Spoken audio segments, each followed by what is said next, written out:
राम मंदिर चढ़ावा चोरी करने का सबसे बड़ा खुलासा। 200 करोड़ का रहस्य, एसआईटी जांच और करोड़पति बने कर्मचारी।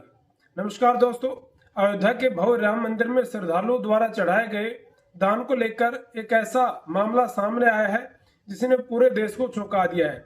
आरोप है कि मंदिर के दान पात्रों से करोड़ों रुपए की नकदी गायब हुई। कुछ रिपोर्टों में दावा किया गया कि यह रकम 200 करोड़ रुपए तक हो सकती है। और सबसे हैरानी की बात यह कि जांच के दायरे में आए कुछ कर्मचारी जिनकी तनख्वाह लगभग 14 से 15 हजार रुपए महीना बताई जा रही है, पिछले कुछ वर्षों में करोड़ों की संपत्ति के मालिक बन गए। क्या सच में राम भक्तों के चढ़ाव में गड़बड़ी हुई? क्या यह सिर्फ आरोप है या कोई बड़ा घोटाला? आखिर एसआईटी और पुलिस किन लोगों की जांच कर रही है? आज इस वीडियो में हम पूरे मामले को विस्तार से समझेंगे। उससे पहले जो भी मेरे नए व्यूअर्स हैं, मेरे इस चैनल को सब्सक्राइब कर लीजिए ताकि आपको लगातार नई नई वीडियो मिलती रहे। मामला कैसे शुरू हुआ दोस्तों? राम मंदिर में हर दिन लाखों श्रद्धालु दर्शन करने पहुंचते हैं। श्रद्धालु बड़ी संख्या में दान भी करते हैं। मंदिर परिसर में कई दान पेटियां लगाई गई हैं जिनमें नगद राशि जमा होती है। रिपोर्ट्स के अनुसार दान पात्रों से निकलने वाली नकदी को मंदिर परिसर के अंदर बने एक विशेष और सुरक्षित कक्ष में ले जाया जाता है। यहीं पर नोटों की गिनती और रिकॉर्डिंग की प्रक्रिया होती है।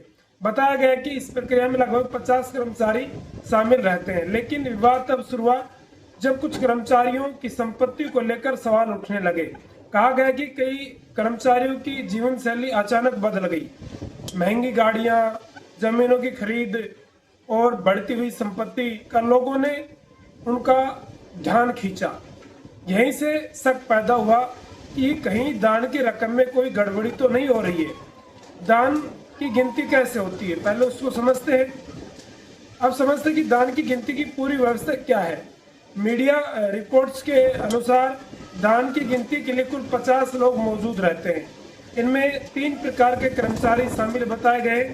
पहला समूह करीब 24 कर्मचारी नोटों की गिनती करते हैं और उनके बंडल बनाते हैं। इन कर्मचारियों को एक निजी एजेंसी के माध्यम से रखा गया बताया गया है।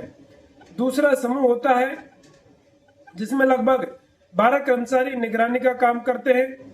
इनका काम गिनती करने वाले कर्मचारियों पर नजर रखना होता है। तीसरा समूह करीब 14 लोग बैंकिंग और ऑडिट प्रक्रिया से जुड़े होते हैं। बताया गया कि इनमें एसबीआई और ऑडिट टीमों के सदस्य भी शामिल रहते हैं। यानी कि कागजों पर देखें तो निगरानी और जांच की गई परतें मौजूद है। फिर सवाल यह उठता कि अगर इतनी निगरानी थी तो विवाद पैदा कैसे हुआ? करोड़पति बने कर्मचारी, बस यहीं से शक पैदा हुआ। मामले में सबसे ज्यादा चर्चा इसी बात की हो रही है कि कुछ कर्मचारियों के नाम सामने आए जिनके बारे में दावा किया गया कि वे पिछले कुछ वर्षों में करोड़ों की संपत्ति के मालिक बन गए।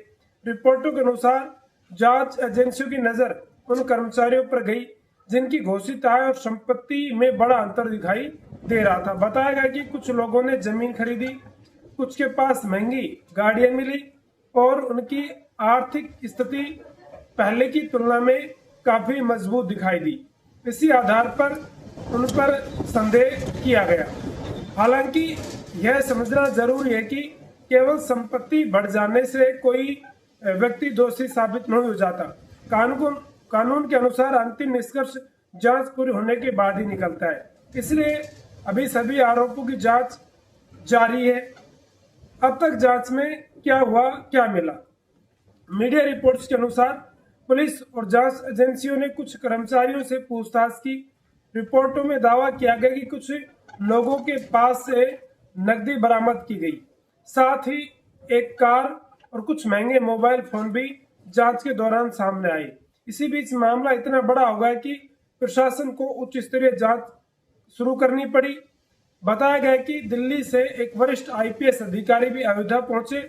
उन्होंने मंदिर ट्रस्ट के पदाधिकारियों से बातचीत की और अपनी रिपोर्ट तैयार करनी शुरू की। मामले की गंभीरता को देखते हुए एक विशेष जांच दल यानी एसआईटी का भी गठन किया गया। आप सभी की नजर इन सभी जांच रिपोर्ट पर है। अब सभी की नजर इस जांच रिपोर्ट पर है क्योंकि वही तय करेगी कि आरोपों में कितना दम है। 200 करोड़ रुपए का दावा कितना बड़ा है, क्या सच है? दोस्तों, सबसे ज्यादा चर्चा जिस आंकड़े की हो रही है वह है 200 करोड़ रुपए।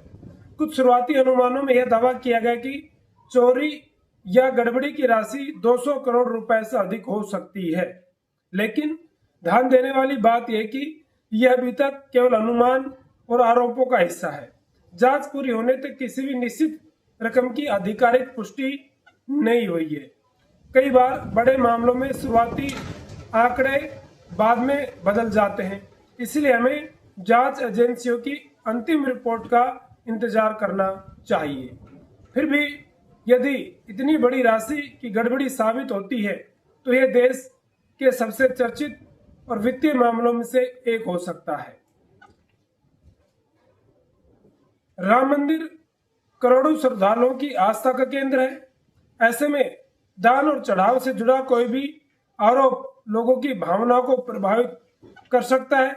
इस मामले में अभी कई सवालों के जवाब मिलने बाकी है। क्या वास्तव में चढ़ावे की रकम में हेरा फेरी हुई है? क्या करोड़पति बनने वाले कर्मचारियों का पैसा वैध स्रोत से आया है? क्या 200 करोड़ का आंकड़ा सही है या फिर जांच के बाद तस्वीर कुछ और निकल करके सामने आएगी? इन सभी सवालों का जवाब एसआईटी और जांच एजेंसियों की रिपोर्ट से ही मिलेगा। आपकी क्या राय है? कमेंट में जरूर बताएं और कमेंट में एक बार जय श्री राम जरूर लिखें। हमारी कोशिश सिर्फ उपलब्ध रिपोर्टों और दावों के आधार पर जानकारी देना है। जब तक जांच पूरी नहीं हो जाती किसी भी व्यक्ति को दोषी या निर्दोष मान लेना उचित नहीं होगा। आप इस पूरे मामले में क्या सोचते हैं? क्या मंदिरों में दान की गिनती और निगरानी व्यवस्था को और अधिक पारदर्शी बनाया जाना चाहिए? अपनी राय कमेंट बॉक्स में जरूर लिखिएगा। अगर वीडियो पसंद आया है तो एक लाइक जरूर करें, चैनल को सब्सक्राइब करें और बेल आइकन दबाना न भूलें ताकि आपको वीडियो तुरंत मिल जाए। जय श्री राम, धन्यवाद।